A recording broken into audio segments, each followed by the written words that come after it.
Hi everyone! Kamusta kayong lahat? I hope you're all doing great and you all had a great weekend. So now welcome ulit sa ating Traders Plus YouTube channel by Melvin Jason De Vera for another weekly chart analysis. Dahil papasok na naman ang isang trading week, so let's take a look at the market at ano po ba ang ating mga opportunities this week. Okay, so let me share my screen. Okay, so let's start with Bitcoin. And you might be wondering, how can we trade Bitcoin versus the US dollar or Ethereum or XRP? And that's because we also have contracts for these pairs. Pairs pa rin siya, so crypto paired with the US dollar. Okay? And you can open a trading account with Vantage FX. And ito po yung link natin, bit.ly/live_vantage_fx. One word lang po yon. Okay, so open a trading account. Merong choice ng ECN or STP. May swap free na mga variants po. Okay, so with the BTC USD chart, from what I'm seeing here on its H4, ay meron itong possible up move pa, pero it will hit or meet the resistance. And the resistance is around 59,982 hanggang 60,708 na zone. Okay, and once it hits the resistance, the expectation is that bababa po ito. Okay, for a pullback. And the pullback can hit between 54,052 up to 55,262 po. Okay, and then it will move up again. So, opportunities here, you can have a sell trade banda rito. Okay, that's fairly okay. Dahil meron din naman good downside. Or you can place a buy trade at this zone. Okay? Kung medyo skeptical kayo sa sell, ako mas okay ako waiting for buy. Okay? So, mas okay sa akin yung buy dito. But, scalpers can always trade the down move. Okay? So, let's take a look now at the ETH or the Ethereum. Okay? So, for the Ethereum, strong ang uptrend move talaga. Pero of course, pullback is possible. This was a former resistance here, broken, became a support. So there's a role reversal here. And this can pull back to this level around 1974.40 or 1924.10. And then it can move again upward. Okay? But the most I think it can hit is hanggang dito lang din bago yun. Okay, so let's check those levels. So ito, yung tip na yan, it's around 2,110.32 and this one here is around 2,148. So yun po yung nakikita nating resistance zone yan. Okay, meanwhile, do not buy yet. Okay, because manipis yung upside. So doon kayo sa ilalim mag-buy. But as again, I am more comfortable waiting for a buy setup. I will personally ignore the sell move here. But it doesn't mean you cannot trade that. Okay? To each his own yan. Now, let's check the XRP. Okay. Dito sa XRP, ang nakikita ko rito is a possible cup and handle pattern. Cup, handle. Okay? And when you see a cup and handle, you basically would get yung lalim ng cup and then ipapatong mo from the point of break. That's why I am checking na pwedeng itong 1.3601 can be the next target level. Okay? To be safe, do a buy stop. Okay? So, ibig sabihin, buy stop ang dapat na ilalagay dito at hindi buy right away. Okay? Pending na buy order. And when you say buy stop, buy on a breakout. Okay, now let's go to the currencies. Okay, so tanggalin ko lang yung cup and handle natin. Okay. To be one of us in the Traders Plus, meron kaming group chat wherein I give daily signals, no? O mga trade calls. Para makasama kayo, you can open an account with XM. Okay, para meron din kayong auto rebates and mga special perks, no, for Traders Plus partnership natin with XM Philippines. And ito po yung ating link, bit.ly Forex Traders Plus. Okay, let me just edit this one. Okay, that's bit.ly. Okay, so bit.ly/Forex Traders Plus. Okay, now Euro USD. From what I'm looking at here, meron tayo ritong makikitang resistance zone. Okay, and right now, moving up si Euro USD, and it can hit this level this week, and it can move down at least to visit the 61.8 fib of this swing na. So this 61.8 is around 1.17946. Okay, so the opportunities would be more on the sell side this week. Tapos once it completes this retracement at the 61.8, my idea is that it can bounce here. Okay? So there's also an opportunity to wait for a buy for Euro USD, but it might take a while. Okay? Bago ninyo matrade yung ating yung buy setup. Okay. Now let's check on the pound dollar. Okay, so sa pound dollar, makikita ninyo na niliitan ko talaga para mas makita natin yung buong picture, no? On the H4 chart, you can see that there's a resistance here. Okay? Which turned support dito. So this is highly respected na key level. Okay, and the price currently is in here. So it might have a little pullback, pero ako ang gusto kong trade dito is buy. Okay, this is what I am going to do. I'm going to buy here. Okay, so ganito ang trade plan. Buy below this SL, then banda dito TP. Okay, that's my plan. Once it hits this level, it can again go down. Okay, so that's for the pound dollar. Now let's take a look at the dollar yen. Okay, so yung dollar yen, meron din tayong form na resistance dito. Okay, but right now there's a good upside move pa. Okay, you can enjoy still the pips paakyat. So pwede nyo sabayan yan, yung akyat na yan, na buy. However, be cautious the moment it meets this level around 111.032 because it can pull back pababa. At least touching this level here. Now let's take a look at those lines. Pwedeng dito pa lang sa 109.438 or sa 108.965. Okay? Ito yung areas ng pwedeng maging retracement niyan. Okay? Let's cover this with rectangle. Okay. But I will be more on the buy here. Okay? So buy dito, sakay, no? Take profit, wait for pullback, pag-visit nito, buy ulit. Yun ang idea ko diyan. Now, let's take a look at the dollar Swiss franc. Okay. So, dito sa dollar Swiss franc, medyo kitang-kita nung strength nitong support line na yan, which also was resistance at this area. So, the expectation, may konti pang ibababa yan, but the moment it hits this level, around the 0.92162, it is ready to go up. So my idea is a buy and then may SL ka rito. And once it hits this level, around 93203 TP. Okay?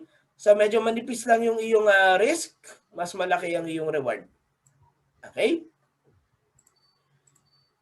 Now let's take a look at the Australian dollar versus the United States dollar.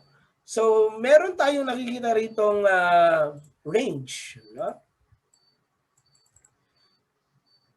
So, basically, sideways talaga siya dito. So, we can trade the range. But meanwhile, the current momentum is going down. You can actually ride that sell area. Pero, I would rather wait for the buy setup ko dito para manipis lang yung possible SL ko. Kasi kung isa-sell ko yan dito, medyo malayo yung stop loss ng sell. So, hindi ko kakayanin siguro yung ganong lapad ng risk. Tapos, ang potential return mo, manipis lang. No? So, no, not a good risk-reward ratio. Unlike kung wait for it to pull back, ride the buy here, SL here, so ito lang yung risk mo, pero yung reward mong gandun. Kasi this will be the TP area. Around 0.76708. Okay. Now, identical move ang New Zealand dollar with the Australian dollar. And that is not surprising dahil meron naman talagang correlation itong dalawang to. Okay? Now, but here what I'm looking at, same with the Aussie dollar versus the United States dollar, there's a range.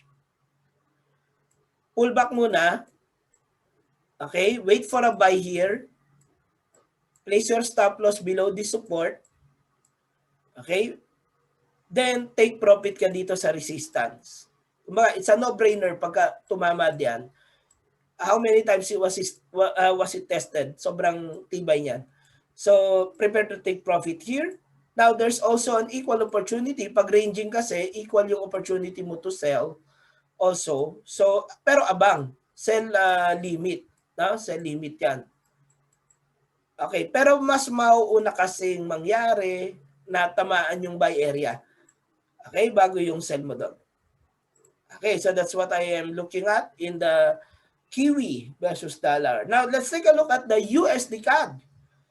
Okay, now this is exciting dahil may open trade ako. Kitang-kita. Now, so, may sell area ako rito. May sell trade ako. Okay, and I have my TPs around here. Hindi sa pinapapaniwala ko yung sarili ko na magtitipi ako. Okay, just because I have a trade. But from what I'm looking at here, medyo strong pa itong downtrend. It can actually reach this area here. Okay? And then it can go back again upward. Kaya ako, ang isa sa mga uunahin ko bukas ay ang tingnan kung pwede ko nang ilabas to. Total gaining na ako because remember, this is the entry. Okay? And the current price, ayan, yung green line, this is my entry. So I am already making money. Okay? But then, magkaibang TP yan kasi dalawang positions yan. So one will have a TP here and the other will have a TP there. Okay? So the moment na yung isa nag-TP dito, yung SL nito, ilalagay ko na ron. So I'm going to move this SL here towards the positive zone.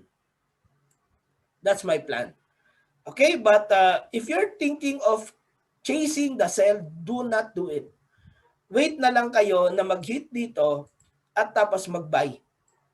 Okay? At ang sakyan nyo yung paakyat with an SL below this level here. Okay?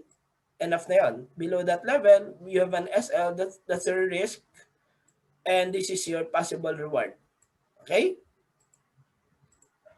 Now, let's take at the Euro GBP. So, yung Euro GBP, from my thinking is that may break dito. Now, this is a clear break. So, may momentum pa yung paakyat. Medyo may lakas pa. However, hanggang dito lang siguro yan because of this and because of that. Okay? There's a support here that became a resistance there and could be a resistance again here. Okay? So, bababa yan. Plus, if you are taking a look at this, meron tayo ritong upward move whereas the RSI was downward move here. Opposite of the price movement. No? And this is what we call again bearish divergence which indicates potential downtrend yan. Okay? So, pero hindi sell right away yan. Before mag-unfold yung sell niyan, it has to make some upward move muna. Okay? Now, let's take a look at the crazy pair. Si pound yen. Crazy ang tawag ko rito. Baliw na pair. No? Kung gumalaw yan, wagas. Okay, so from what I'm looking at here is meron tayo ritong resistance area. okay, which became a support here and a resistance here. So my thinking is that this can go further down, no? Just to complete the wave or the swing. So hanggang saan? Siguro hanggang dito. Yan. Okay, probably kasi yan, no? Meron din doon at meron din doon. Okay, so the idea here is do not trade this sell setup. Okay, or downward. Do not move. Do not trade this move. Do not trade this move either. No? Kasi ang aantayin mo dyan ay mauntog yan dyan. But the moment it get rejected, tadan, ayun, you can now start your sell. Okay? That's the idea there. Okay, you're going to sell on a pullback, on a retest, and once the rejection is confirmed on this area, that's the time you sell. Okay? Now let's take a look at gold. Okay? So one of our favorite commodity to trade, the spot for gold. And from the chart, clearly meron din tayong resistance zone dito. So yung gold ay pwede pa rin yung umakyat yan. Is this a strong level? Yes. The 1760 is a strong level because it was a support here which became resistance and resistance. And over this time, it wasn't broken. Okay? So, possibly it can move upward. It is tradable. It has a decent upside move. But be cautious the moment it gets near 1755, 1760. Buy positions to get your profits already dahil ready to sell at this area. So at least if you sell from here and your stop loss is around here, manipis yung risk mo, but your TP can be up to this point.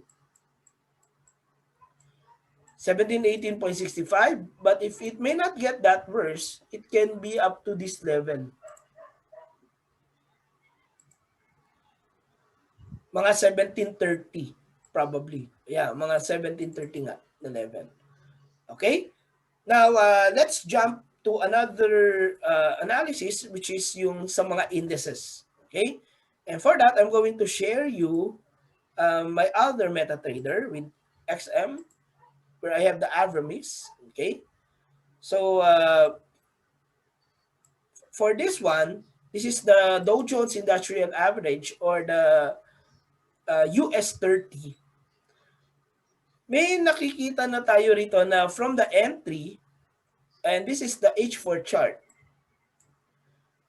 It broke already from the entry. So yung mga nag-buy order dito, okay, you can already trail stop your position from the 33,615.18. Okay? It reached the TP1 natin, 33,78705. The idea is it can revisit this entry and then bounce up and it can reach TP2 which is 34,065.16. So overall, I am bullish on this Dow Jones Industrial Average. You just need to find your entries, either buy on the pullback, confirm the bounce, and then buy it. Okay? Or you buy the break on this level, 33,787.06. Trade all the way to 34,065.16. Let's take a look at the DAX or the GR30. So this is pretty much visualized na may resistance doon at merong support dito on its H4.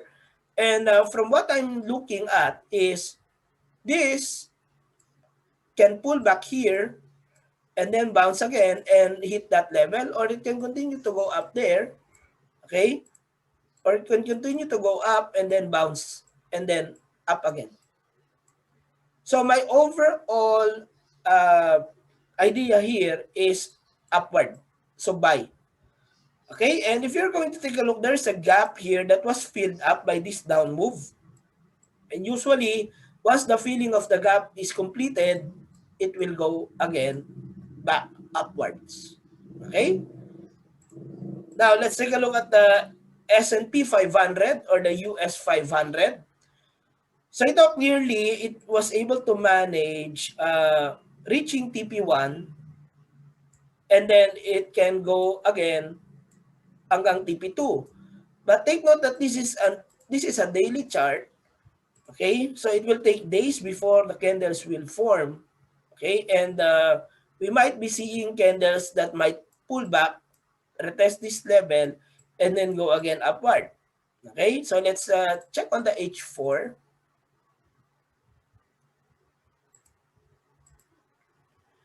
Strongly upward. Okay, I'm not seeing a pullback, pero baka magkaroon. Hindi ko pwedeng i-apply si FIBO kasi ongoing yung trend. Now, there's no dulo na para i-FIBO ko yan. Okay? But roughly, this is a good level of potential retracement. Okay, so we can check. Pwede itong bumalik dito and then it can go again upward. At this level is around 4,084.4. Okay? Ang potential range, okay, to be safe, mga yan. So, 4059.58. So, kung mag-i-stop loss ka sa buy dito, make sure the SL will be below this level here. Okay? Below this level. Then, this will be the take profit zone. Okay? Kita ko? Para makita. Kung saan nanggaling, yung 4120, pwedeng dun yung TP. Okay? Buy on a pullback, however. Wag yung sakyan dito. Masyadong mataas yan.